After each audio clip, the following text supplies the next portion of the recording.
Hello students, so this is a part 2 of Alag Azadi Ki. So there are so many parts, so don't be confused. तो अभी तक क्या हुआ था, निर्देशक गायक गायिका ये लोग सब अपने कुछ कुछ एक्टिविटीज़ कर रहे थे, तभी कौन आए, फॉरेनर्स आए। जैसे अंग्रेज हमारे देश में आए थे उसी तरह तो जो है मंच में क्या हो गया, खलबली मच गई। और निर्देशक ने क्या किया, हटाओ हटाओ इन्हें हटाओ, इशारा कर जल्दी से भगाओ इन्हें। विदूषक, फुट लो भाई लोगों, जल्दी से फुट लो, यहाँ से नाटक हो रहा है। विदेशी सहज भाव से विंग्स की ओर चल देते हैं। डोंट वरी, हम उसमें से भी बिजनेस का स्कोप ढूंढ लेगा। तो क्या हुआ, ये जो लोग वो हैं उन लोगों को जल्दी जल्दी भगा रहे हैं विदेशियों को, निर्देशक और विदूषक। विदूषक, चमड़ी गोरी ही नहीं मोटी भी है। विदेशी, अबे फुटो भूतनी के। लेखिका, अब शुरू भी कराओ गायक महाराज, पूर्व रंग हो गया है। सुंदर बाई जरा लगाओ तो सुर। आइए डायरेक्टर भाई, हम लोग जरा दूसरे सीन्स के बारे में डिस्कस कर लेते हैं। निर्देशक, हाँ हाँ, लेकिन बीच में कोई गड़बड़ नहीं। दोनों नेपथ्य में जाते हैं। प्रकाश गायक मंडली पर सिमट जाती है। साजिदे साज संभालते गायक आलाप कर लेता है। गायिका भी अपनी सुरीली आवाज उनके साथ जोड़ती है। सोने की चिड़िया है भारत। किस्सा ये मशहूर था दुनिया के माथे पर, जैसे ये सिंदूर था। नरम मसाला रेशम कपड़ा यहाँ का खूब मशहूर था। सोना चांदी हीरो पन्नों से भव्य भरपूर था। सोने की चिड़िया भारत, किस्सा ये मशहूर था। दूर दूर तक फैली शोहरत जैसे गर्म तंदूर था। 7 समुंदर पार मगर भारत खट्टा अंगूर था। सोने की चिड़िया भारत, किस्सा मशहूर था। गायक मंडली क्रमशः अंधकार में विलीन हो जाते हैं। Now it's part 2। एक अन्य स्थान पर दूसरे प्रकाश वृत्त उभरता है, जहाँ लेखिका हाथ में पुस्तक खोले अध्ययन रथ है। उसके पास कुछ अन्य पुस्तकें भी रखी हैं। क्षणिक अंतराल में बाद हाथ की पुस्तक बंद कर दर्शकों से, लेखिका, प्राचीन काल में ही भारत अपने ज्ञान आध्यात्म धन वैभव विद्या कला कौशल में अद्वितीय रहा है। सैकड़ों हजारों वर्षों तक न केवल यूरोप बल्कि संसार के सभी मंडियों और बाजारों में भारत का ही माल आकर्षण का केंद्र बना हुआ करता था। यह संपन्नता ही विदेशी हमलावरों के यहाँ बार बार हमला करने के लिए भी प्रेरित करती रही। तो क्या हुआ, जो भारत क्या शुरू से बहुत ज़्यादा संपन्न देश था, इसलिए जो बार बार विदेशी लोग जो है हमारे देश में आकर्षित हुए हमला करने के लिए और कब्जा करने के लिए।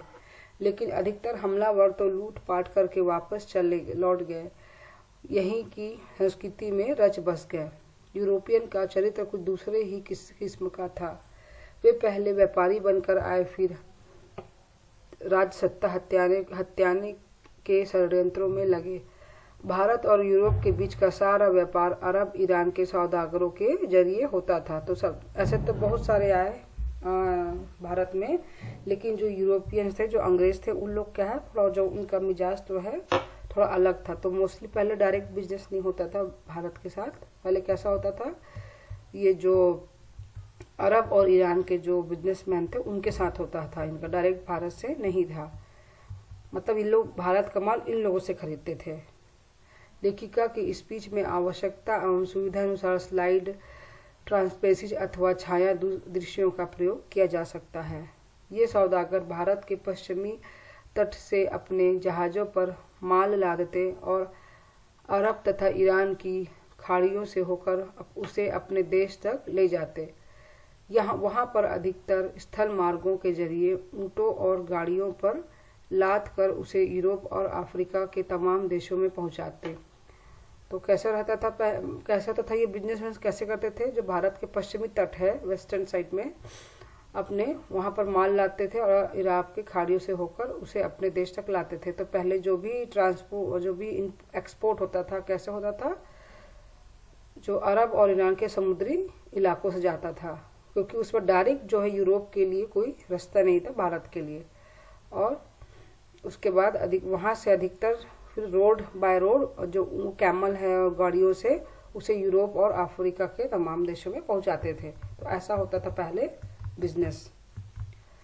और अफ्रीका, इटली के वेनिस और जेनुआ बंदरगाह उन दिनों यूरोप में व्यापार सबसे बड़ी मंडियां थी। तो ये वन वर्ड क्वेश्चन से आता है कि इटली के कौन से बंदरगाह हैं, पोर्ट हैं, जहाँ पे यूरोप के व्यापार का सबसे बड़ा मंडी थी। कौन सा है? Venice and Geneva. You should remember all this name.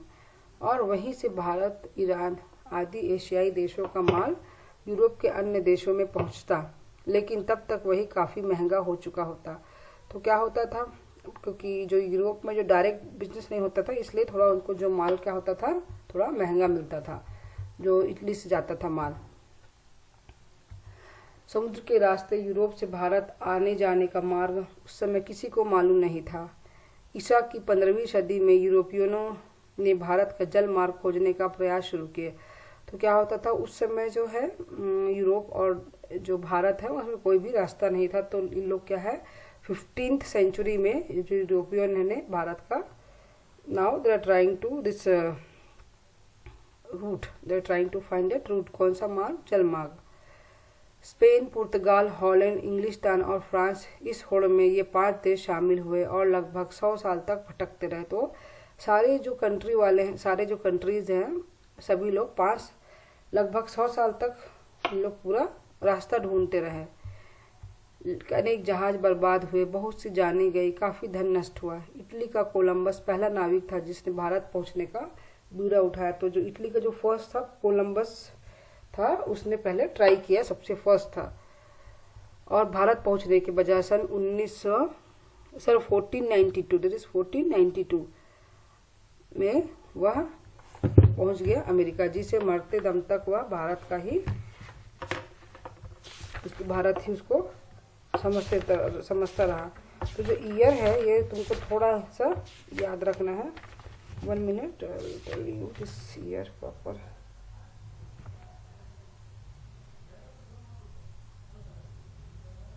It's 1942. In book also it is like that. It's 1492. तो कोलंबस पहुंचा और कोलंबस ने क्या ढूंढा? अमेरिका। लेकिन क्या समझता था कि वही जो है भारत है मरते तक। पुर्तगाल का वास्को डी गामा पहला यूरोपियन था जो केप ऑफ गुड होप का चक्कर लगाते हुए 22 मई सन 1498 को भारत के मालाबार तट पर कालीकाट के पास पहुंच गया था। तो कौन था सबसे फर्स्ट, किसने ढूंढा था? पुर्तगाल का वास्को डी गामा। तो ये सब नाम है और ईयर आपको याद रखना है। सो उसने होप लगाई और 22 में ईयर 1498 को भारत के मालाबार, कहाँ पहुंचा वो? भारत के मालाबार तट पर कालीकट के पास पहुंचा। तो कहाँ पहुंचा? Vasco D gamma Malabar, Calicut के पास।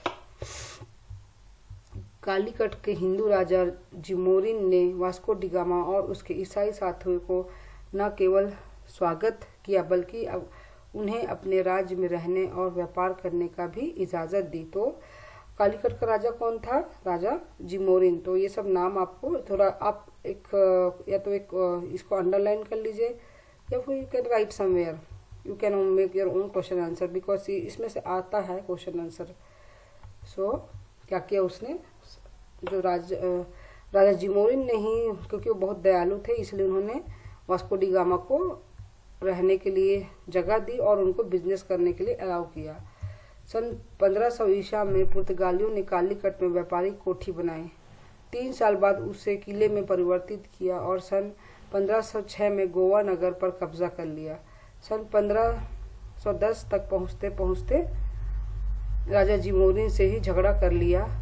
उसके राजमहल में आग लगा दी तथा नगर को जमकर लूटा। तो सब पुर्तगाली जो फर्स्ट आए थे तो उनको राजा जिमोरिन जो कालीकट के राजा थे उन्होंने उनको परमिशन दी सब चीज करने का। लेकिन ये जो पुर्तगालीस थे उन्होंने इस चीज का जमकर फायदा उठाया। राजा जिमोरिन के महल को आग लगा दिया और उनको खूब लूटा। सो इस तरह जो अंग्रेज है फर्स्ट टाइम हमारे देश में आए कालीकट के थ्रू मालाबार तट पर। ठीक है, तो जो राजा जिमोरिन की ही गलती थी जिन्होंने जो अंग्रेजों को यहाँ हमारे देश में घुसने दिया। केवल 12 साले पहले इन प्रदेशियों पर एहसान करने का यह फल मिला। उदार हिंदू राजा जिमोरिन को यूरोप से आए डच लोगों ने भी यही किया और अंग्रेजों ने भी यही किया। तो सारे यूरोपियन जो कंट्रीज थे उसके जितने आए थे सभी ने राजा जिमोरिन को खूब लूटा, क्योंकि वो जो बहुत दयालु थे। पहले व्यापार की अनुमति दी, फिर कोठी कोठी में किला, फौजें, कब्जा। तो इस तरह कैसे किया, पहले परमिशन लिया, धीरे धीरे उनको ही मारना शुरू कर दिया। तो इस तरह जो है जो अंग्रेज जो है हमारे